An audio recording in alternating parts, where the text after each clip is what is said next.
Salut, c'est ma première vidéo sur YouTube. Et en guise de première vidéo, je me suis dit que j'allais vous parler de l'un de mes univers favoris, le Seigneur des Anneaux, et plus particulièrement de la saison 2 des Anneaux de Pouvoir qui arrive très prochainement.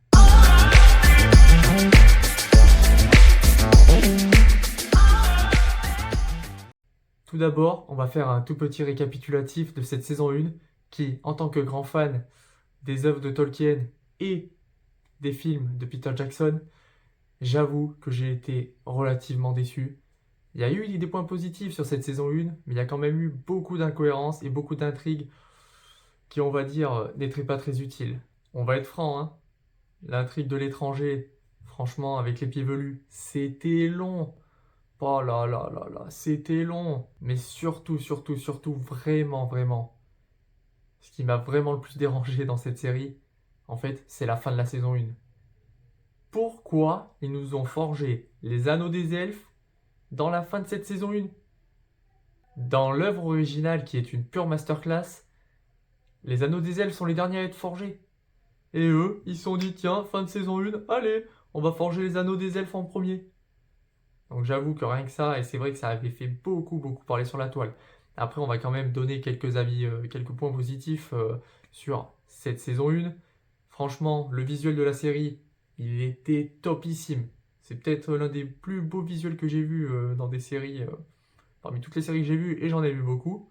Après, il y a eu le personnage d'Adar. Sincèrement, le personnage d'Adar, grosse découverte, et je valide à 100%, et on va en reparler tout de suite par rapport à la saison 2. Donc par rapport à cette saison 2, les choses hypantes, pas hypantes. Franchement, les teasers, les bandes annonces, les photos de tournage, tout donne envie.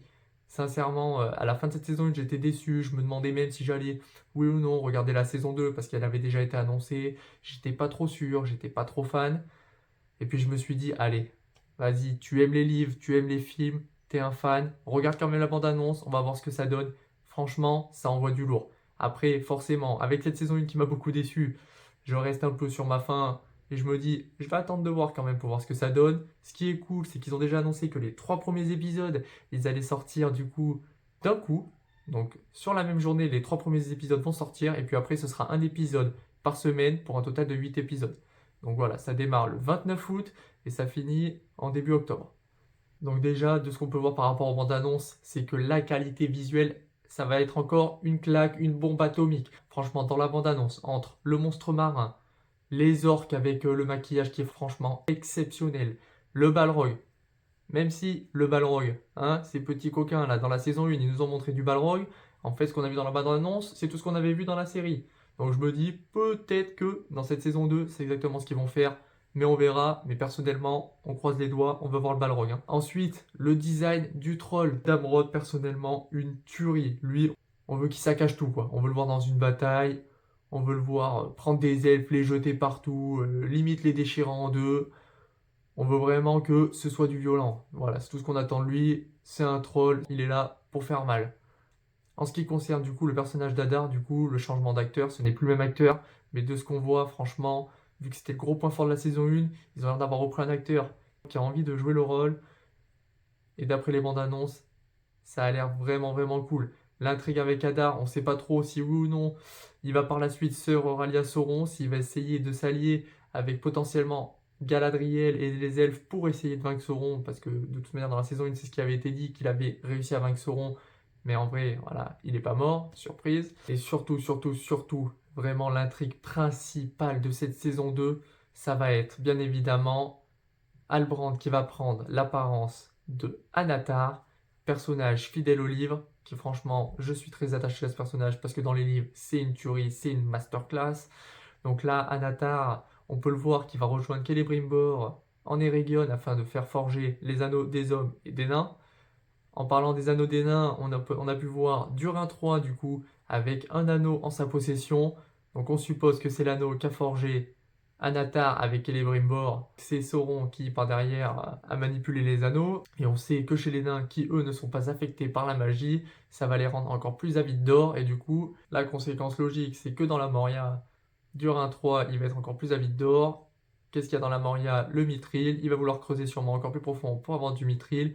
Et c'est peut-être ici que il y aurait potentiellement l'apparition du Balrog, même si personnellement je pense pas que le Balrog il détruira la Moria dans cette saison 2. Je pense que c'est encore un peu trop tôt, on va attendre. On va parler un petit peu de l'étranger. Donc lui, personnellement, son intrigue dans la saison 1, elle était plate, franchement. C'est nul! Ils ont essayé de nous faire croire à la fin que est-ce que c'était Sauron ou pas, on savait pas trop. Personnellement, depuis le début de la saison 1, je savais que c'était pas lui Sauron. Je sais pas, ça se voyait. Le mec il faisait perdu. Voilà, le mec il arrivait en terre du milieu dans une météorite. Ça se voyait qu'il était perdu, le pauvre. Voilà, il fallait juste le laisser souffler un peu. Voilà, il était fatigué. Mais bon, là dans cette saison 2, on le voit du coup qui continue son chemin après la saison 1 et qui rejoint, d'après les bandes annonces, un certain Tom Bombadil.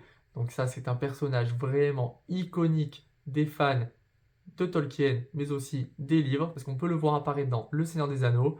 Donc lui, c'est un personnage qui, entre mythe et légende, on sait pas trop ce qu'il est né avant les elfes, avant tout le monde, qu'il arrive en Terre du Milieu, c'était le premier. On sait que le pouvoir de l'anneau ne l'affecte pas, donc on suppose qu'il a des pouvoirs magiques, tout ça, mais surtout, quelque chose qui est vraiment ultra important, c'est que dans les livres, Tom Bombadil, il est toujours en train de chanter ou de parler avec des vers, tout ça, avec un peu de la poésie. Donc j'espère que dans cette saison 2, c'est ce qu'ils vont faire de lui. Voilà.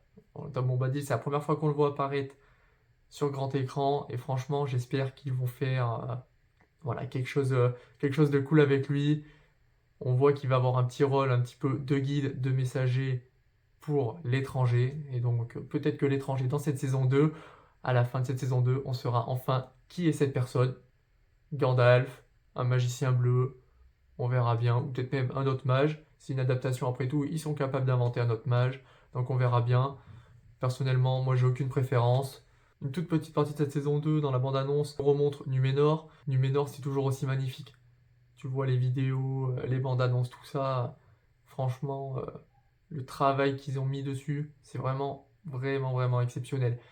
Numénor, on peut voir que Elendil s'est fait faire prisonnier. On peut voir que Ar-Pharazôn va continuer sûrement, c'est un peu sa conspiration avec le peuple afin de prendre le pouvoir à Numénor.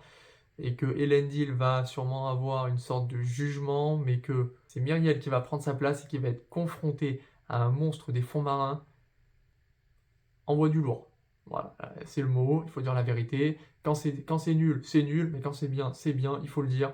Le monstre marin, ça envoie du lourd sévère. Donc, je pense pas que Myriel mourra, mais en tout cas, cette scène, même si je pense qu'elle durera pas très longtemps dans la saison 2, dans la série, voilà, ça va quand même être un beau choc visuel et ça va être stylé. Et enfin, pour parler vraiment de la partie la plus importante de ces bandes annonces et des photos, voilà, sur cette saison des Anneaux de Pouvoir, vraiment ce que j'attends personnellement le plus, et je pense que toutes les personnes qui vont regarder la série vont attendre ça dans la grande majorité, sincèrement, c'est la bataille à la fin.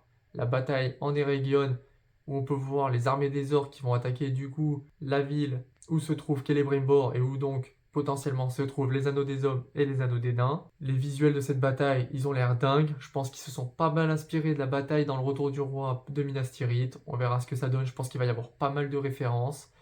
Et puis surtout, ce qui est grave classe, c'est qu'à la fin, on peut voir que Elrond et peut-être Gil-galad, on ne sait pas encore, on n'en est pas encore sûr, mais en tout cas Elrond qui mènera la charge des cavaliers, des elfes après l'assaut des orques contre la cité. Ça, en tant que grand fan également des films de Peter Jackson, et cette scène va sûrement nous faire penser à nous en tant que fans, à la scène de la charge des Rohirrim. Et ça, franchement, s'ils arrivent à nous faire un truc de ce niveau-là, ça annonce vraiment du lourd. Bon voilà, donc qu'est-ce que j'attends moi personnellement de cette saison 2?